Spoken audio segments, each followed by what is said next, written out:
Here we go to the big, I don't care, it's called the big ketchup bottle. I still call it that because I like Heinz ketchup. At any rate, Daniel Jones, Indiana Jones, they've been the best team this season.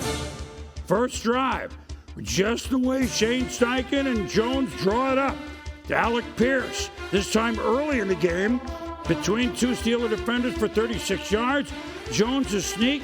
They had more points, plus, minus than anybody else by far in football, 7-0 Colts. The punt to Josh Downs.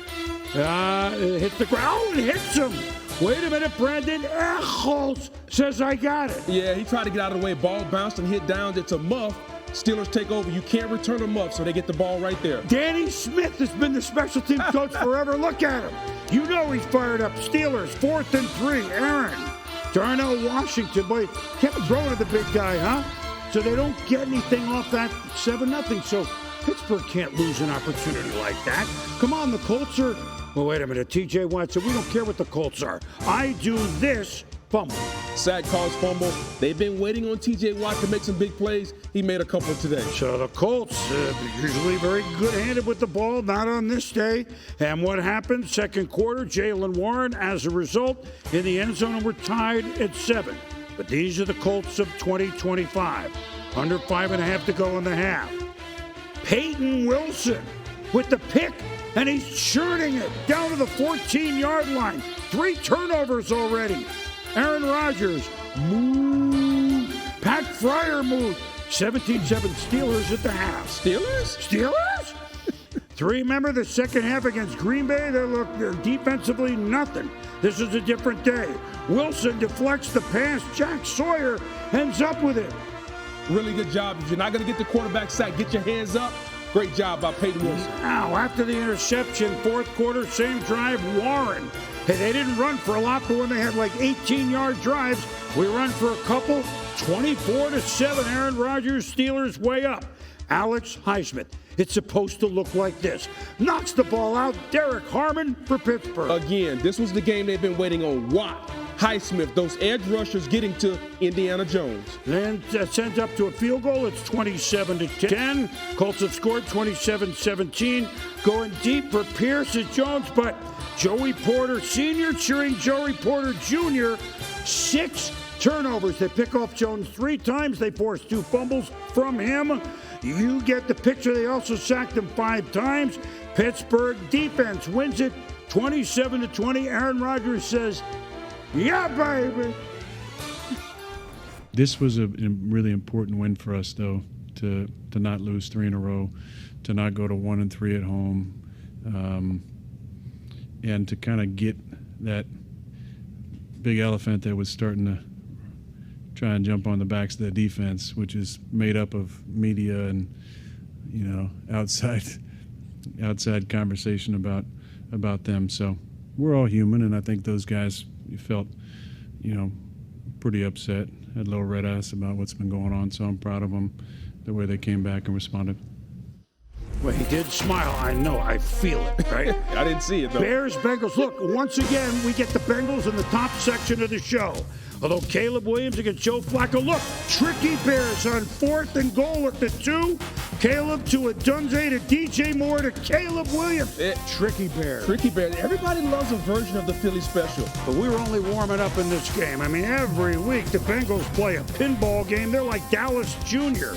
Only because it's Joe Flacco. It's so much fun to watch. Bears trail 10-7 after 1 quarter of action. Flacco. T. Higgins, what a great combination. And look at this catch, Boog. Unreal body control, staying in bounds. The underthrown ball is still a weapon for the offense. Bengals? They lost to the Jets last week. They lead 20-17 at the half against the Bears. 27-24 Cincy.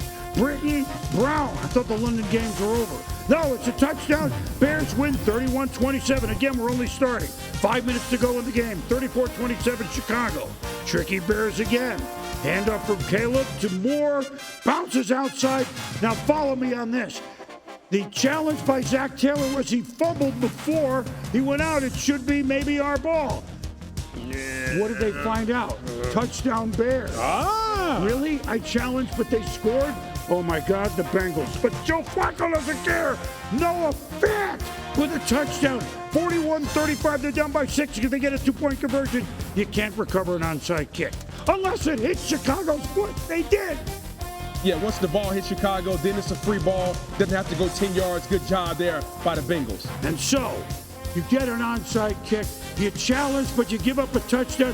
You deserve to get in the end zone. Flacco to Higgins down the field. Now 2nd and goal. Joe throwing like he did almost 20 years ago to Andre Yoshivas from Princeton. Flacco fired up. 42-41 Bengals. And Joe, we trust. 35 seconds left. Just tackle him. We'll start with tackling the quarterback. It's a good run by Caleb right here, Boog.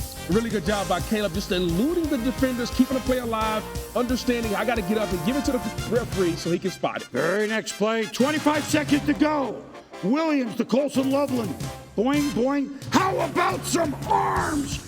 2 shoulder pads don't make a tackle.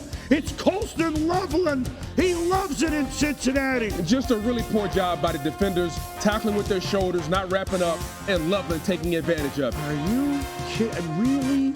Really? Really. 47-42, but with Joe Flacco, anything's possible. You know he can reach the end zone, but he's chased. So, I mean, can he get it? What do? You don't even. You're on the 20, so... Zach Taylor, I mean, look, it wasn't him trying to make the tackle. And the Chicago Bears, once again, they're involved in a lot of high-scoring games as well, but not like the Bengals. And so Joe Flacco throws for 470, a career high. But it's for naught. The Bears win in the final half minute, 47-42. Chase Brown, I think, speaks for a lot of Bengals. Don't turn on each other. Like we know how they can play. They played really well at the start of the season. Like they did, and they were carrying us on their back. So, you know, now that we're stepping up, I think you know, we just got to play complementary football. Like we put the ball in the end zone and go up a point at the end, finish the game. Like just end it. Ooh. Well, you feel it. I mean, the Bengals, by the way, they've been up 300 points in 9 games, and that's pretty rough. All right, let's go Bears first. Yeah. A year ago, they started 4-2, and pretty good. Caleb, rookie. Then they had that Hail Mary loss in Washington. Yeah. And that's not the only reason, but they lost 10 straight games at the very end of the year. Ben Johnson in, here they go. This time they win a game like this they're not expected, and they've been winning.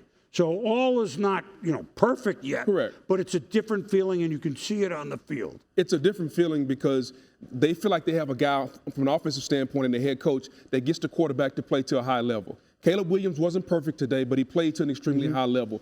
They ran the football. Monangai, 176 yards rushing. So when they get in a shootout, no longer are they playing from a deficit. They have an offense that can score pretty much with anybody. And so you're seeing a team that's confident. It's not a perfect team. The defense isn't good, but you're seeing a team that if they can continue to progress offensively, the head coach, because of his expertise on that side of the ball, keeps them in a lot of games. Look, I know since they got almost 600 yards, the Bears. The Bengals, I mean, you feel for them. By the way, Joe Flacco, it's a pleasure to watch. Absolutely. He cares. Those 2 wide receivers are thrilled that they have him. Obviously, Joe Burrow, but he's not going to be there. And they have scored 131 points, in the 4 games that Flacco's played, and they're 1-3. I don't know this for a fact. I'm just putting it out there. Kevin Stefanski, coach of the Browns. Remember Flacco went there a couple years ago, made playoffs, took him off the scrap heap, They're going youth. I think he did him a solid. We're trading in the division. You don't do that. He's going to come back to haunt us. But for Joe, I'm going to do it for you. You got receivers. I think that ought to be out there. That's just me. I don't know that, but I think that's the case. And I would agree with you, and it's deservedly so. And you're seeing why Mike Tomlin was kind of upset with it because Mike Tomlin knows what a quarterback can do with these 2 receivers. But here's the biggest deal in Cincinnati. They fired Lou Anarumo last year as a defensive coordinator, and they're well on their way to getting Al Golden fired again this year. The defense isn't any good, and maybe, just maybe, it wasn't the coordinator. Maybe it was the players. maybe you need to get better players, and their defense has got to get a lot better because right now it doesn't matter if you, I, Louis Anarumo, or Al Golden is coordinating. The defense is not any good. Speaking of defense, it isn't really good. Did we really think that the Steelers would be in a defensive funk all year? This may not be the steel curtain or even the defense of a year or two ago, but you heard Aaron, the players heard it, and old, proud players. I think the Steelers still have quite a few of them. Boom, it was like a throwback game. Yes. 5 sacks, 6 turnovers. The MVP front runner right now in Taylor, under 50 yards rushing. There you go. This was a vintage Steeler game. You can't run it. We're going to turn you over, and we're going to hit your quarterback. This is how they want to play. A defensive game that's dominant and a quarterback that can maneuver and manufacture and get 20 or so points. They can win a lot of ball games that way. Colts are 7-2. All right, still the best record in football. We worried? I mean, no one's going undefeated, obviously. Well, they already had a loss. Concern? He's not going to get 130, 50 yards every game. But what happens if Jonathan Taylor doesn't? To steal an old phrase from SportsCenter, is this a bump in the road or cause for concern? I think this is a bump in the road. Mm-hmm. And when Jonathan Taylor doesn't get 100 yards, can Daniel Jones on the offense manufacture enough points? That's my biggest concern. In the 2 games they've lost so far this year, they beat themselves. Adonai Mitchell fumbled against the Rams at the goal line, and today they had 6 turnovers. Right. So if I'm Shane Steichen and I go in the team meeting and I say, hey, guys, we've lost 2 games and we beat ourselves. We can't turn it over 6 times, and we can't fumble the football. I think the runner will be fine. The offensive line is good enough. They will be fine. I'm not concerned about the Colts even after today. Their next game is in Berlin. We're not done with the Europe games. We got a game in Berlin. They're playing Atlanta. Then there's another one in Madrid. Then we're done for the season.